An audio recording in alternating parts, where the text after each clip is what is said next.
Islamabad high court ने जो फ़ैसला दिया उस पर हमें जो है वो इंसाफ नहीं मिला, जिसको हमने चैलेंज किया सुप्रीम कोर्ट। तो लिहाजा आज इंशाल्लाह अगर यहाँ पर फ़ैसला आ गया तो नीचे वाला केस जो है इंशाल्लाह उठ जाएगा, फारग हो जाएगा। तो फिर ये तोशाखाना की जो स्टोरी है वो फिनिश हो जाएगी, ख़त्म हो जाएगी?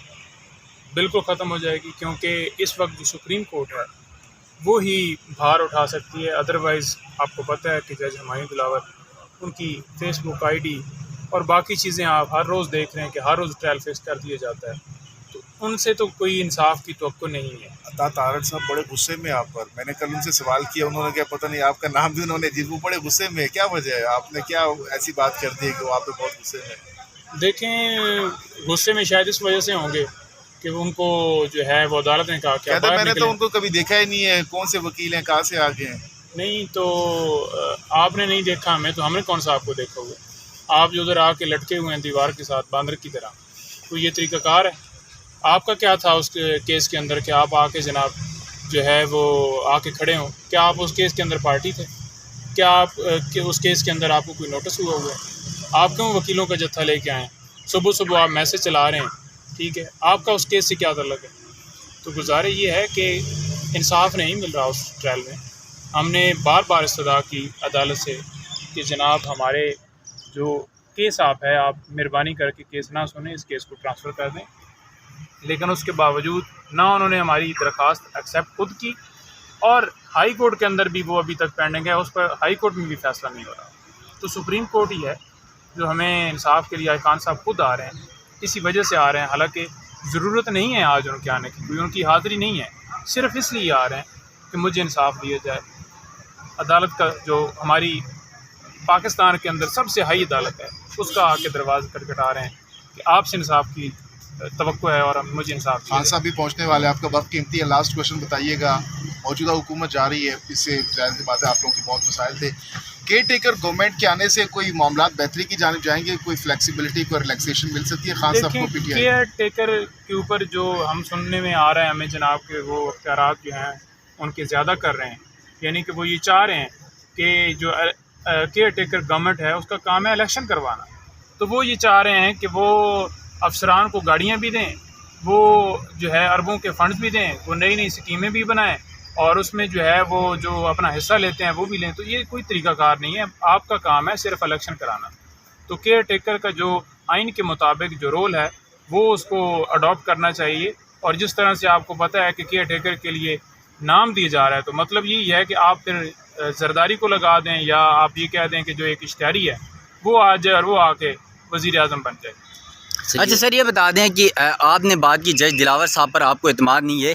सुप्रीम कोर्ट में जस्टिस याया अफरीदी और जस्टिस मसरत हिलाली हैं, और आपको पता है कि वो काजी फायद इसाब ग्रुप का हिस्सा हैं, उमरता बंदियाल का नहीं है। तो फिर आपको कैसे लगता है कि जस्टिस याया अफरीदी आपको इंसाफ देंगे?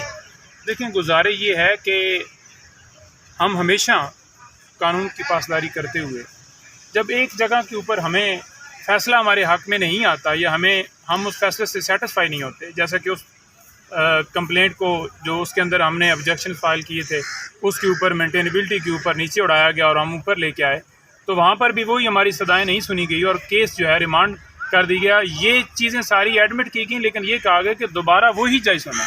क्या जब रिमांड होता है तो जिस अदालत के फ़ैसले को हमने चैलेंज किया और उसके ऊपर हमने ये एतराज़ उठाया हो कि ये हमारा केस ना सुने, तो फिर उसको दोबारा ये भेजना, तो आपके सामने इंशाल्लाह अदालतें मौजूद हैं इंसाफ के लिए, और हम आए हैं इंशाल्लाह। खान साहब खुद इसीलिए आए हैं कि वो उन्होंने आके दरवाज़ा खटखटाया कि मुझे इंसाफ जो है वो मुहैया किया। सुप्रीम कोर्ट का फैसला अगर खिलाफ आएगा तो उसे कबूल करेंगे? अभी सर, सुप्रीम कोर्ट का फैसला अगर खिलाफ आता है तो उसके बाद देखा जाएगा कि उसके अंदर किस वजह से खिलाफ आया।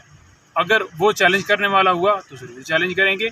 अगर सुप्रीम कोर्ट का फ़ैसला जो कानून या जो हमारा केस है उसके मुताबिक आता है तो दैन तो वो केस नीचे वाला वैसे ही उठ जाएगा। जो कल से चर्चे हैं जी कि वो अब आपने चैलेंज कर दिया है तो जो अगला ऑर्डर है, क्योंकि वो जो है उस नीचे रिमांड हुआ था तो नीचे जो है फ़ैसला दे दिया, नीचे जो फ़ैसला दिया गया है हाई कोर्ट और सुप्रीम कोर्ट के अंदर हमारा मामला पेंडिंग है। तो जब एक मैटर पेंडिंग होता है तो तब नीचे वाली कोर्ट्स को वैसे इखलाकी तौर पर चाहिए कि इंतज़ार करे। मौजूद है। इसके ऊपर सुप्रीम कोर्ट की, हाई कोर्ट की बेशुमार जजमेंट्स हैं जिसमें ये वाज़ेह तौर पर है कि जब नीचे मामला चल रहा हो तो ऊपर वाली जो कोर्ट्स हैं, जो ऊपर कोर्ट्स हैं, जब ऊपर मामला टेक अप हो जाता है तो नीचे वाली कोर्ट्स जो हैं उसका रखती हैं और उसके ऊपर जो है फ़ैसला नहीं देती। लेकिन इस पर आप देख लें कि 7 दिन के अंदर फ़ैसला होना था, 3 दिन के अंदर सुना दिया गया और कोर्ट के अंदर हर रोज़ प्रोसीडिंग हो रही है। यानी कि कोई केस ना 302 कायम है, ना कोई और किसी का जो है, किसी की अगर डकैती होगी है, चोरी होगी है और लोगों की ज़मानत है, कोई अहम नहीं है। सिर्फ़ और सिर्फ इमरान खान को नायल करने के लिए ये दिन रात प्रोसीडिंग की जा रही है और कोई मकसद नहीं है। खान साहब पेश हो रहे हैं, अगले दिन भी पेश हुए हैं। जिस तरह से बोतल जो है वो आपको पता है उसके अंदर लीकेड पता नहीं क्या है, उसके ऊपर तो हमें एक्शन लेंगे, लेकिन पता नहीं क्या था उसके अंदर जो ऊपर से फेंका गया। और जिस तरह से वहाँ पे लॉ एंड ऑर्डर की सिचुएशन हुई कोर्ट परमिसेस के अंदर आप सबके सामने, तो ये सारी टैक्टिक्स की जा रही हैं, एक्सपोज किया जा रहा है खान साहब को बार बार। उनके ऊपर पहली का आज हमने मुख्तलिफ दरखास्तें इस्लामाबाद हाई कोर्ट के अंदर जो है, एक तो ट्रांसफ़र के लिए और एक हमने ये इस्तदा की है कि जो 6 केसेस हैं सिपरा साहब के पास, वो हमारे सारे के सारे जो हैं वो जुडिशल कम्प्लेक्स में ट्रांसफ़र की जाएँ, क्योंकि लास्ट टाइम पे जो वहाँ पे सारा सिनेरियो हुआ तो उसके मद्देनज़र देखते हुए